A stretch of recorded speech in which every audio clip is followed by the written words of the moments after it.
ભરૂચના સાંસદ મનસુખભાઈ વસાવાએ ખનીજ ચોરીના મુદ્દે વધુ એક પત્ર જિલ્લા કલેક્ટરને પાઠવી કાર્યવાહી કરવા રજૂઆત કરી છે।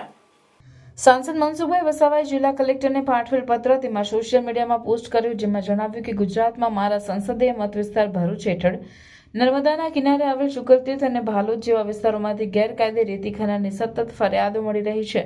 મેં જિલ્લા સંકલન બેઠકમાં પણ આ મુદ્દો ઉઠાવ્યો હતો। આજે સવારે જ મને પાણીથા, આસા અને ઉમલા જેવા વિસ્તારોના વરિષ્ઠ લોકોના ત્યાં ગેરકાયદેસર ખાણકામ અંગેનો ફોન આવ્યો હતો અને તેઓ મને આ બાબતે મળવા માંગતા હતા, પરંતુ સંસદના સત્રને કારણે હું હાલમાં દિલ્હી છું। મેં તમામને તમારી સાથે વાત કરીને આ સમસ્યાનું નિરાકરણ લાવવાની ખાતરી આપી છે।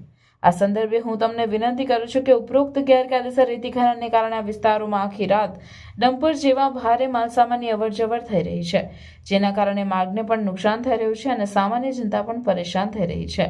તેથી ગેરકાયદેસર રેતી ખનન તેમજ ભારે વાહનોની અવરજવરને તાત્કાલિક બંધ કરવા માટે જરૂરી કાર્યવાહી કરવી જોઈએ। તેઓએ આ પત્રની નકલ જરૂરી કાર્યવાહી માટે પોલીસ અધિક્ષકને પણ મોકલ્યો છે। આમ ભરૂચની પૂર્વ પટ્ટી પર આવેલ શુકરતીર્થ ખાતે મેળા દરમિયાન 4 વ્યક્તિઓના નર્મદા નદીમાં ડૂબી જવાના બનાવ સાંસદે વહીવટી અધિકારીઓ સામે ગંભીર આક્ષેપો કર્યા હતા, જે બાદ કંઈક કાર્યવાહી પણ ખનીજ માફિયાઓ સામે કરવામાં આવી હતી, પણ તેમાં પુનઃ ઢીલાશ આવી હોય તેમ સાંસદના પત્ર બાદ ચર્ચાઈ રહ્યું છે। ત્યારે સાંસદના પત્રની અસર થાય છે કે કેમ તે જોવું રહ્યું।